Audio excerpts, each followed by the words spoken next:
नमस्कार, आप देख रहे हैं इंडिया टीवी। आपके साथ मैं हूं मीनाक्षी जोशी। इस वक्त 2 बजने में केवल 1 मिनट का वक्त बाकी है। जी हां, पुजारी के पीड़ित परिवार ने 2 बजे तक का वक्त दिया था शासन को और प्रशासन को कि उनकी मांगे मानी जाएं और इस अल्टीमेटम की मियाद खत्म हो गई है। जी हां, 2 बज रहे हैं। पुजारी के परिवार ने ठीक 2 बजे तक का अल्टीमेटम दिया था। डीएम और एसपी इस वक्त प्रतिनिधि मंडल से बातचीत कर रहे हैं। अंतिम संस्कार के लिए मनाने की कोशिश की जा रही है, लेकिन पीड़ित परिवार ये कह रहा था कि मांगे अगर पूरी नहीं होती है तो पार्थिव शरीर को लेकर वो जयपुर तक जाएंगे। पवन नारा ग्राउंड जीरो से हमारे साथ मौजूद है। पवन, पीड़ित परिवार, ये गांव के लोग क्या कह रहे हैं? मीनाक्षी, इस वक्त की सबसे बड़ी खबर ये है कि बातचीत खत्म हो गई है और बातचीत बेनतीजा रही है।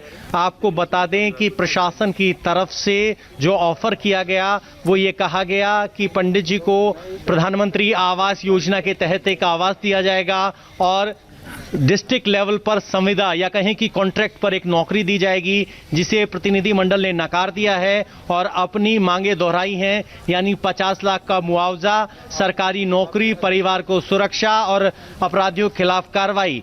प्रशासन ने पुलिस अधिकारियों को बर्खास्त करने, एक्शन लेने की जो मांग की गई थी प्रशासन से, उस बात को भी नकार दिया है और ये बातचीत बिना नतीजा खत्म हुई है। लेकिन प्रतिनिधि मंडल ने डीएम और एसपी को कहा है कि आप आला अधिकारियों से बात कर लीजिए। अगर आप चाहते हैं कि स्थिति को खत्म किया जाए तो 1 घंटे का वक्त और दिया गया है। भतीजे हमारे साथ हैं। क्या बातचीत हुई, आपको क्या बताया गया है अभी? हालांकि आप उस प्रतिनिधि मंडल में शामिल नहीं थे। मुझे पता नहीं सर, मैं वहाँ पर गया भी नहीं। लेकिन आपको क्या बताया? मेरे पास एक खबर आई अभी, मीडिया वालों ने बताया कि यादव जी है वो ये बता रहे हैं कि वो मर्डर नहीं है, आत्महत्या है। कड़म में आग, वो चारे में आग उसी ने लगाई और वही कूद गए। ऐसे कोई कर सकता है क्या?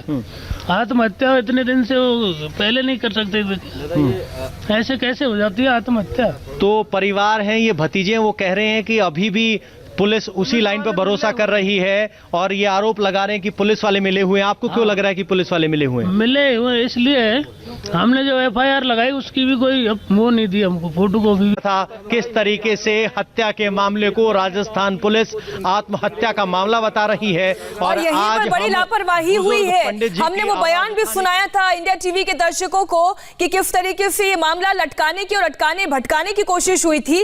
इस वक्त जो डीएम और एसपी प्रतिनिधि मंडल से बातचीत करके बाहर आए हैं, उन्होंने क्या कहा है वो भी आपको सुनाते हैं। क्या निर्णय रहे और क्या आश्वासन? देखिए, कोई निर्णय और कोई आश्वासन नहीं मिला है। जो 50 लाख की मांग थी उस पर कोई आश्वासन नहीं मिला, सरकारी नौकरी पे कोई आश्वासन नहीं मिला, दोषी अधिकारियों के खिलाफ सख्त कार्रवाई का कोई आश्वासन नहीं मिला। तो मुझे लगता है कि हम निराश होकर लौट रहे हैं, जनता के पास जा रहे हैं। जनता जो निर्णय लेगी वो आगे कार्रवाई करेगी। अभी क्या आगे, जिस तरह से डॉक्टर साहब ने कहा कि समय दिया है, 1 घंटे में हो सकता है कि राज्य सरकार कुछ निर्णय ले, नहीं लेती तो जनता निर्णय लेगी। तो ये तो प्रतिनिधि मंडल की बातचीत है। उन्होंने कहा 1 घंटे का और समय दिया गया है। अगर इस 1 घंटे के समय में कार्रवाई होती है तो ठीक, नहीं तो फिर जनता फैसला करेगी। एक बार फिर से हम पवन नारा का रुख कर रहे हैं। पवन, 1 घंटे की मोहलत और 1 घंटे की मोहलत और, लेकिन यहाँ पर एक मिनट इस पीड़ित परिवार पर और खासतौर पर इन महिलाओं पर भारी पड़ रहा है जो बीमार हैं, जिन्होंने खाना नहीं खाया, पानी नहीं पी रही हैं, यहाँ तक कि ये तो अस्पताल जाने तक से इनकार कर रही हैं। इनके लिए तो 1 मिनट कीमती है। और इसके बाद अब जो परिवार है, जो लोग ऊपर गए, जी बिल्कुल, जिसके घर में मुखिया का पार्थिव शरीर रखा हो तो आप समझ सकते हैं कि एक पल कितना भारी होता है, कितना बड़ा दुख है। और यहाँ तो इनकी स्थिति भी खराब है, तबीयत भी खराब है। अगर आप देखेंगे तो माता जी अभी भी लेटी हुई हैं, बेटी थोड़ी देर पहले बैठी थी, लेकिन इनकी हिम्मत भी अब जवाब दे रही है। महिलाएं एक एक करके यहाँ लेटती जा रही हैं, क्योंकि क्योंकि यहाँ लगातार बैठे रहना भी आसान नहीं है। ग्रामीण परंपरा में स्थिति ये होती है कि चूल्हा नहीं जलता है, चूल्हा नहीं चलता है, और अब स्थिति ये है कि 1 घंटे का वक्त दिया गया है। 1 घंटे में अगर मांगे नहीं मांगी गई तो यहाँ लोगों का रोष बढ़ता चला जा रहा है। बहुत सी महिलाओं ने कहा कि हमें भी मार दो अगर आप न्याय नहीं दे सकते, इस तरह की बातें भी की गई। तो आप देख सकते हैं कि यहाँ स्थिति यहाँ बेहद बेहद नाजुक होती जा रही है वक्त हुए बीत के साथ। अगर आप यहाँ देखेंगे तो यहाँ देखिए, ये मृतक पंडित जी हैं, उनका पार्थिव शरीर है। ये बर्फ धीरे धीरे पिघलती जा रही है, लेकिन इस पिघलती हुई बर्फ के पास उनका बेटा बैठा है। वो मानसिक तौर पर स्वस्थ नहीं है, तो उसे नहीं पता उसके साथ क्या हुआ है। एक बेटी की स्थिति ये है कि वो घर के दूसरे कोने में बेहोश पड़ी है, और जिस कोने में वो बेहोश पड़ी है वहीं चूल्हा है। वो चूल्हा इस बात की गवाही दे रहा है कि पिछले काफी समय से ये चूल्हा जला नहीं है। गांव में 3-4 दिन से इस पूरे टोले में, कुनबे में, परिवार में चूल्हा नहीं जला है। आज भी पूरा बाजार बंद है और यहाँ लोगों की भीड़ लगातार बढ़ती जा रही है। एक कदम और आगे बढ़िए, आपको देखने में मिलेगा कि यहाँ गर्मी, धूप, प्यास के बावजूद यहाँ लोग बड़ी संख्या में टिके हुए हैं। और पवन, मैं आपसे गुजारिश करूंगी एक बार फिर से आप उस घर की तरफ जाएं। आपने कहा कि पुजारी का पार्थिव शरीर जिस बर्फ पर रखा हुआ है वो बर्फ पिघल रही है, लेकिन दुख इस बात का है कि प्रशासन का, सरकार का कलेजा नहीं पिघलता है। एक बार फिर से आप उस घर की तरफ जाएं, महिलाओं से बात करें, उस घर की तस्वीर बताएं, कैसा साधनहीन घर है। और उस घर का एकमात्र सदस्य, जो कमाने वाला सदस्य था, वो मुखिया, उसका देहांत हो गया, वो मर गया और मौत के घाट उतारा गया। बिल्कुल, अगर आप देखेंगे मीनाक्षी, एक स्थिति ये है कि क्या दबे कुचले, गरीब, कमजोर, निर्बल की आवाज सरकार नहीं सुनती? ये सवाल इसलिए क्योंकि इसका जवाब अभी तक हमें ना में दिखाई दिया है। सुबह 6 बजे हम यहाँ पहुंचे थे, अभी 2 बजे का वक्त हो चुका है। एक दौर की बातचीत हो चुकी है, लेकिन सरकार का मन नहीं पसीजा है। अगर सरकार ने ये तस्वीरें नहीं देखी जो पूरे इंडिया ने देखी इंडिया टीवी पर, आप एक बार फिर देख लीजिए। मदद की गुहार लोग क्यों लगा रहे हैं, स्थिति समझिए। ये छप्पर का घर है, बेहद गरीब परिवार है। अगर आप नीचे देखेंगे तो इसी छप्पर के नीचे पंडित जी का पार्थिव शरीर है, जो कल शाम 6 बजे यहाँ पहुंचा था और आज दोपहर के 2 बज गए। बर्फ पिघल रही है, लेकिन मन नहीं पिघल रहा है प्रशासन का। अंदर आप देखेंगे तो कुछ बर्तन, आधा कट्टा अनाज, कुछ कपड़े और कुछ 1-2 संदूक, ये सारी जमा पूंजी समझ लीजिए। पंडित जी का जीवन 2 संदूक, 4 बर्तन, आधे कट्टे अनाज में सिमट जाता है। और सबसे बड़ी बात ये कि पंडित जी के पार्थिव शरीर के पास उनका बेटा है, जो ऐसी स्थिति में नहीं है कि समझ पाए कि हुआ क्या है उसके साथ। पंडित जी के घर में 6 बेटियां हैं, जिनमें से 2 बेटियां कवारी हैं। माता जी बेसुध आंगन में पड़ी है। अगर आप यहाँ देखेंगे तो यहाँ स्थिति देखिए, महिलाओं की स्थिति बिगड़ती जा रही है।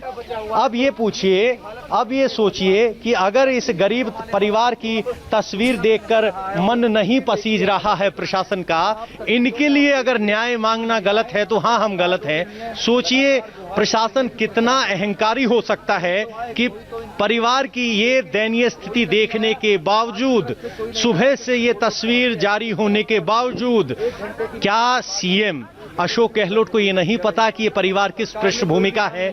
क्या जो मामला हत्या का दर्ज होना चाहिए था, वहां हत्या की कोशिश और आत्मदाह की धाराओं के तहत मामला दर्ज करना, क्या ये गलत नहीं है? क्या इसके खिलाफ कार्रवाई नहीं होनी चाहिए?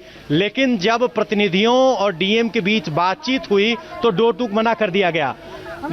मैम, हम आपसे जानना चाह रहे हैं, फिलहाल प्रशासन आपकी सुनने के लिए तैयार नहीं, तो अगला कदम आपका क्या होगा? आप लोग ऐसे ही बैठे रहेंगे? अगला कदम ये होगा, हम ना खाएंगे पिएंगे और इसी तरह हमारी लाशें उठेंगी यहाँ से। कितना वक्त हो गया आप में एक परिवार में किसी ने खाए? पूरे 4 दिन हो चुके हैं, 4 दिन से भूखे प्यासे पड़े हुए हैं। भूखे प्यासे पड़े हैं 4 दिन से, बेटी है, माँ है, यहाँ बेहोश पड़े हैं।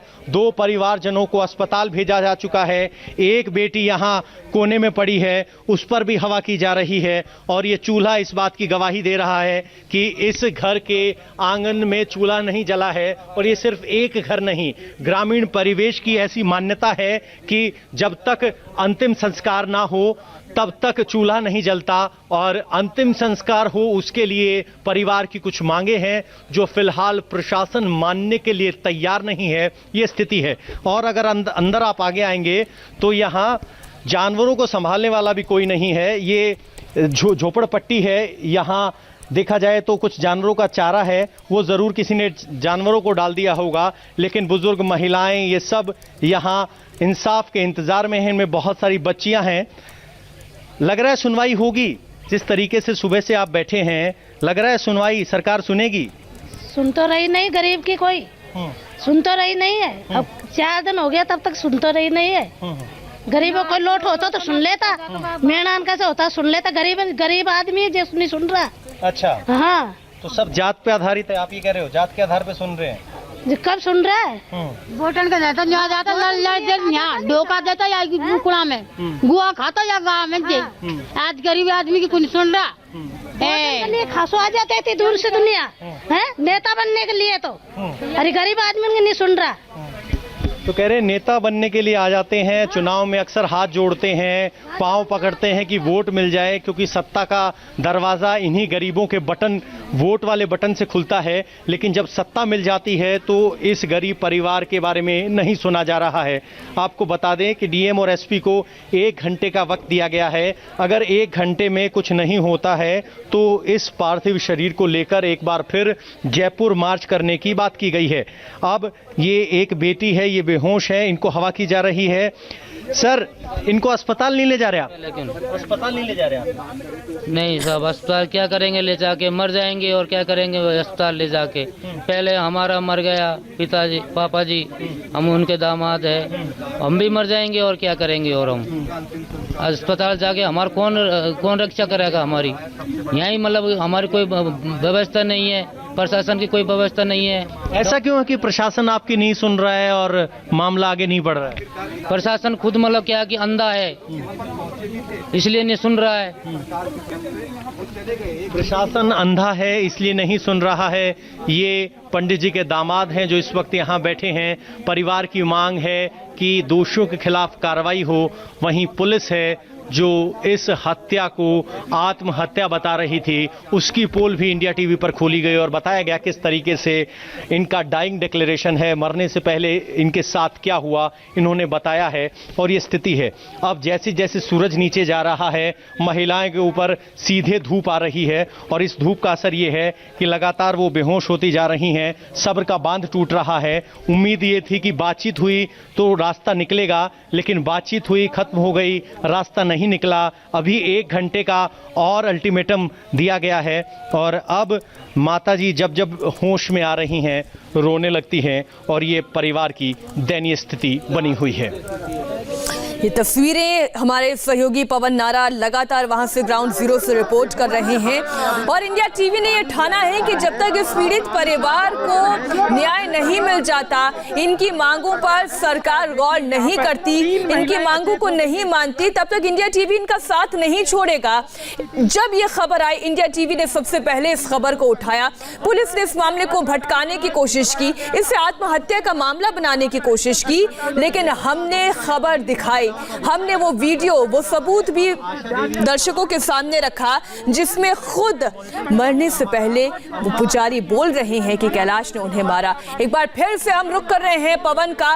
पवन, आप लगातार इन गांव वालों के बीच में हैं, वो ये ठान चुके हैं कि पीछे नहीं हटेंगे। आपको बता दें कि इस परिवार तो लगातार ये तस्वीरें हम आपको दिखा रहे हैं। परिवार में बहुत दर्द है, पूरे गांव में गम का माहौल है। गांव वाले ये कह चुके हैं कि अगर पुजारी के घर पर, पीड़ित परिवार के घर चूल्हा नहीं जला तो जब तक न्याय और इंसाफ नहीं होता तब तक उनके घर भी चूल्हा नहीं जलेगा। और इंडिया टीवी लगातार इस आवाज को उठाता रहेगा। एक छोटे से ब्रेक के बाद लौट रहे हैं।